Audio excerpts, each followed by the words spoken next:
Hello, नमस्कार, जय हिंद दोस्तों। मैं संदीप राजवीर राजवीर एकेडमी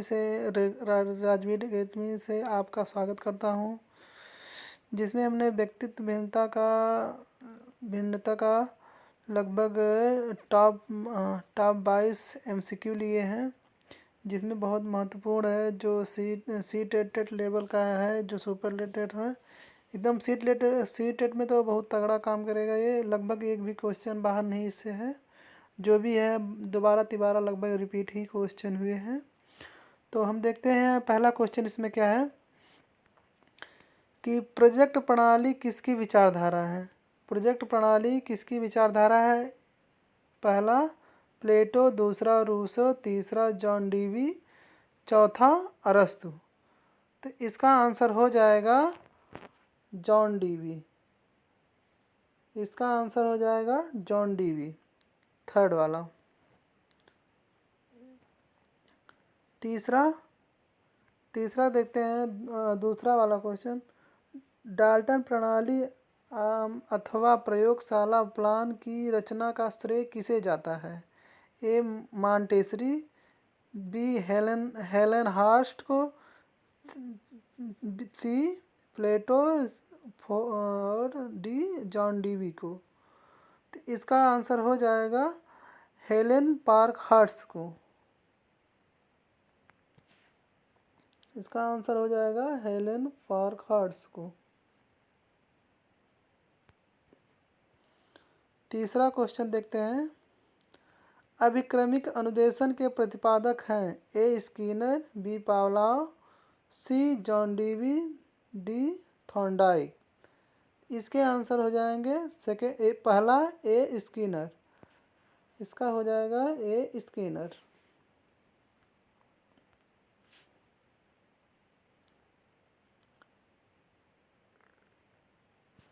किंडरगार्टन क्या है? इसमें किंडरगार्टन क्या है? पहला व्यक्ति का नाम, दूसरा विद्यालय का नाम, तीसरा एक शब्द जिसका अर्थ है बच्चों का बगीचा, और चौथा जो है उपयुक्त से कोई नहीं। तो देखते हैं इसका कौन सा आंसर है। इसका हो जाएगा एक शब्द जिसका अर्थ है बच्चों का बगीचा। एक शब्द है जिसका अर्थ है बच्चों का बगीचा। पांचवा क्वेश्चन देखते हैं।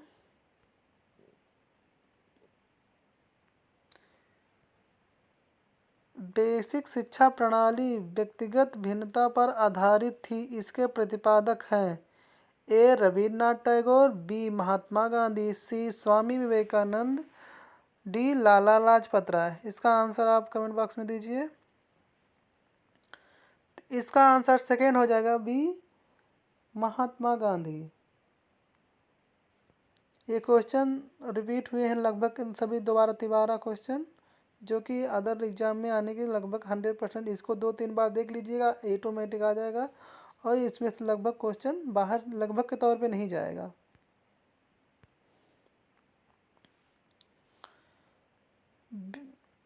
छठा क्वेश्चन देखते हैं। खेल द्वारा शिक्षा को सर्वप्रथम महत्व देने का श्रेय जाता है हेनरी कार्डवेल को, बी फ्रॉबेल को, सी वासबर्न को, डी उपरोक्त में से कोई नहीं। तो इसका आंसर हो जाएगा हेनरी कार्डवेल को। खेल द्वारा शिक्षा को सर्वप्रथम महत्व देने का श्रेय जो होता है हेनरी कार्डवेल को होता है, ना कि फ्रॉबेल को होता है। तो इसको विशेष ध्यान रखें।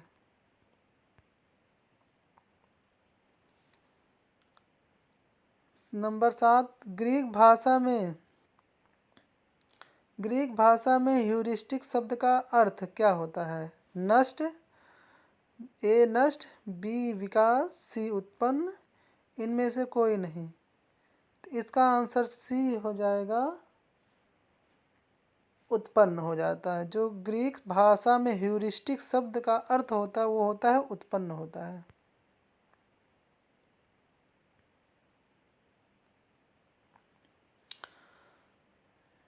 आठवां, व्यक्तिगत भिन्नताओं के आधार पर शिक्षक को सहायता मिलती है शैक्षिक व व्यावसायिक निर्देशन में, बी छात्रों के वर्गीकरण में, सी शिक्षणविद के चयन में, डी उपयुक्त में से कोई नहीं। तो इसका आंसर हो जाएगा उपयुक्त में से सभी।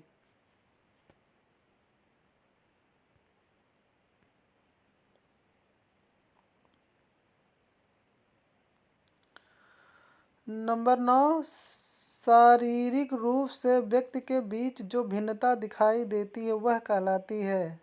क्या कहलाती है? जो शारीरिक रूप से व्यक्ति के बीच जो भिन्नता दिखाई देती है वह क्या कहलाती है?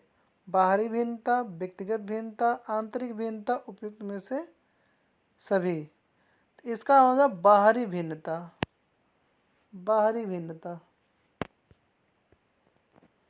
इसका आंसर हो जाएगा बाहरी भिन्नता, क्योंकि शारीरिक रूप से व्यक्ति के बीच जो भिन्नता दिखाई देती है वह कहलाती है बाहर, क्योंकि बाहर से ही हाथ पैर जो भी होते हैं विकलांग के तौर पे होते हैं वो बाहरी तौर पे ही दिखाई देता है।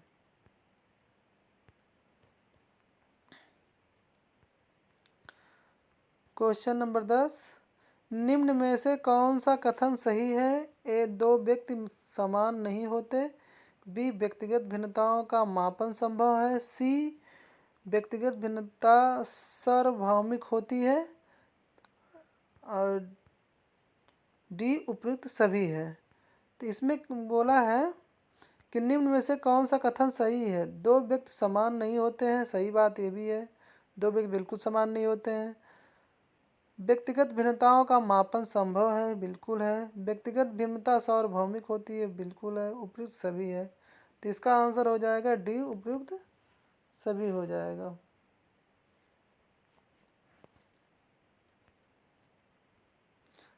अगर वीडियो अच्छी लग रही हो तो लाइक ज़रूर करें।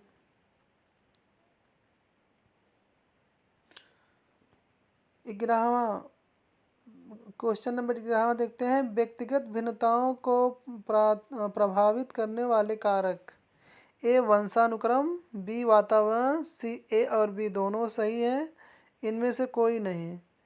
तो इसका आंसर हो जाएगा सी वाला, ए और बी दोनों सही है, क्योंकि जो है व्यक्तिगत भिन्नताओं को प्रभावित करने वाले कारक जो होते हैं वो वंशानुक्रमण और वातावरण दोनों होते हैं। क्योंकि बच्चे जो है कि जन्म से ही अपने माता पिता जो भी गुण प्राप्त कर लेते हैं, और वातावरण व्यक्ति जो है अपना जैसे भी वो अपने आप को बनाता है।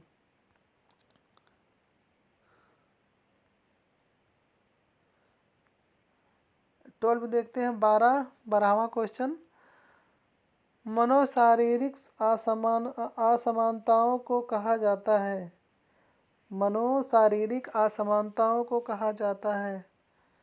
तो इसका हो जाएगा ए, व्यक्तित्व। बी, समायोजन। सी, व्यक्तित्व भिन्नता। D, answer. तो इसका हो जाएगा सी वाला हो जाएगा व्यक्तित्व भिन्नता।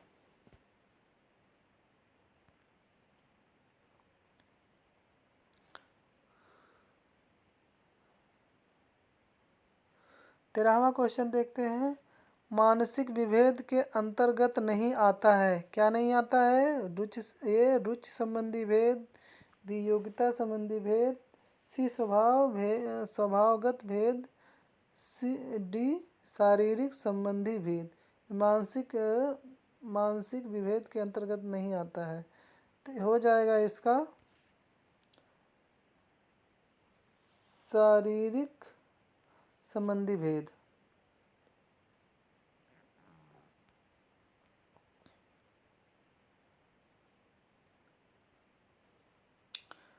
चौथा देखते हैं।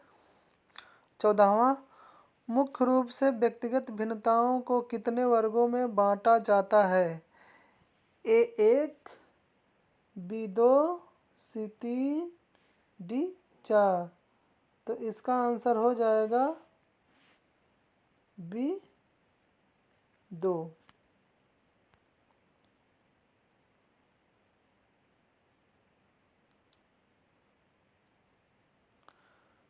15वां क्वेश्चन देखते हैं। व्यक्तिक भिन्नता के अध्ययन संबंधित है। व्यक्तिक भिन्नता के अध्ययन संबंधी है। क्या है? ए गाल्टन, बी कैटल, सी ए और बी दोनों। इनमें से कोई नहीं है। जो व्यक्तिक भिन्नता का अध्ययन संबंधी है ये दोनों करते हैं, गाल्टन और कैटल दोनों करते हैं। तो इनमें से सी वाला आंसर हो जाएगा, ए और बी दोनों।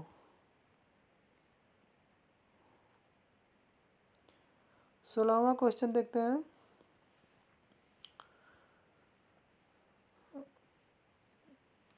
व्यक्तिक भिन्नता के कारण, व्यक्तिक भिन्नता के कारण क्या होते हैं? जो व्यक्तिक भिन्नता के कारण होते हैं वह ए वंशानुक्रम, बी संस्कृति, सी ए और बी दोनों, उपयुक्त में से कोई नहीं। तो इसका आंसर हो जाएगा ए, सी वाला ए और बी दोनों हो जाएंगे इसमें।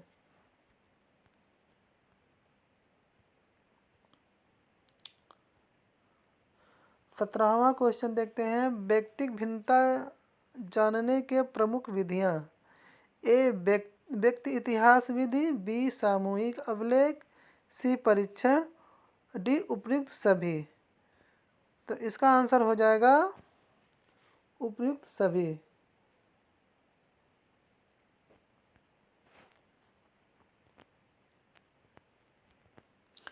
18वां क्वेश्चन देखते हैं।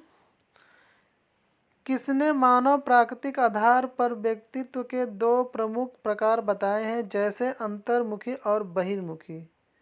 अंतर्मुखी और बहिर्मुखी, जैसा कि आप लोग इससे परिचित हैं, अंतर्मुखी और बहिर्मुखी किसने दिया है? ए यंग महोदय ने, बी पियाजे, सी ब्रूनर और डी मास्लो ने। तो इसका आंसर हो जाएगा यंग महोदय ने। यंग महोदय ने जो किया था अंतर्मुखी और बहिर्मुखी का व्यक्तित्व का जो भी इसने दिया है। तो इसका आंसर ए हो जाएगा। 19वां क्वेश्चन देखते हैं। व्यक्तिगत भिन्नताओं से हमारा तात्पर्य व्यक्तित्व के उन सभी पहलुओं से है जिनका माप किया जा सकता है या जिसका मापन किया जा सकता है। ए जॉन डीवी, बी रूसो, सी स्किनर, डी पावलाव। तो इसका आंसर हो जाएगा, इसका आंसर हो जाएगा ए सी स्किनर। सी स्किनर हो जाएगा।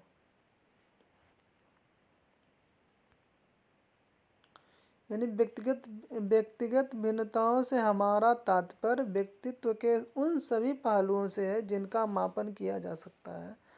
तो इसका आंसर हो जाएगा सी स्किनर।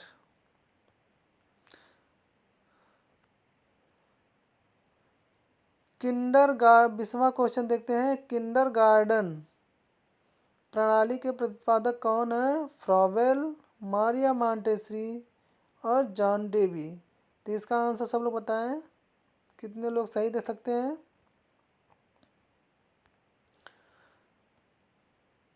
लगभग कुछ लोगों का गलत हो गया होगा, मगर इसका आंसर हो जाएगा फ्रॉवेल। फ्रॉवेल महोदय ने जो है किंडरगार्टन प्रणाली के प्रतिपादक ही हैं, फ्रॉवेल हैं। तो इसमें जो है किंडरगार्टन जो है लोग भ्रमित ना हो, या मारिया मॉन्टेसरी। तो इसका जो है आंसर ए हो जाएगा, फ्रॉवेल हो जाएगा, क्योंकि बहुत लोग इसको गलत कर देते हैं। तो इसको ध्यान में रखें, क्योंकि जो क्वेश्चन रिपीट हुए हैं एग्जाम में वही हम लिए हैं और बार बार लगभग आते ही सब हैं।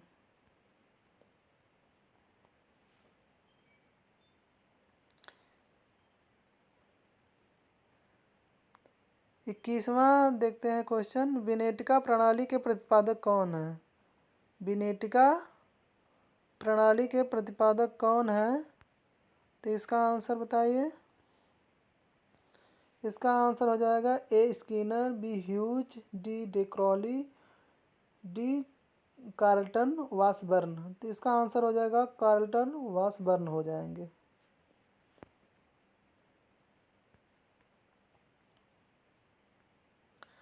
22वां और अंतिम क्वेश्चन देखते हैं। 22वां और अंतिम क्वेश्चन। खेल द्वारा शिक्षा को सर्वप्रथम महत्व देने का श्रेय जाता है। खेल द्वारा शिक्षा को सर्वप्रथम महत्व देने का श्रेय जाता है। ए हेनरी कार्डवेल को, बी फ्रॉवेल को, सी वासबर्न को, डी इनमें से कोई नहीं। इसका आंसर आप लोग सही सही दीजिएगा। इसका आंसर देखते हैं कौन दे देता है पहले।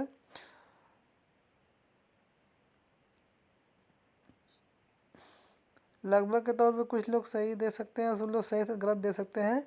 तो जो खेल द्वारा शिक्षा को सर्वप्रथम महत्व देने का जो श्रेय हो जाता है वह जाता है हेनरी कार्डवेल को जाता है। बहुत लोग फ्रावेल को मार दिए होंगे, मगर नहीं, ऐसा नहीं है, हेनरी कार्डवेल जी ही है। और तब इसी के साथ 22 टॉप क्वेश्चन थे जो समाप्त हो चुके हैं। और हो सके तो लाइक ज़रूर करिएगा, और वीडियो कैसी लगी ये भी बताइएगा। और थोड़ा अगर गलती होगी तो उसे गलती नहीं है, पूरा सही क्वेश्चन जो इस एग्जाम में आए हुए हैं एकदम उसी को लिए हैं, और एक भी इससे बाहर लगभग के तौर पे वो क्वेश्चन ही पुटअप करते हैं यहाँ से। ठीक ना? ओके, धन्यवाद दोस्तों। और कल अगली वीडियो के साथ कोई मिलेंगे टॉपिक के नेक्स्ट टॉपिक के लिए, नेक्स्ट टॉपिक के साथ। तब तक के लिए नमस्कार, जय हिंद।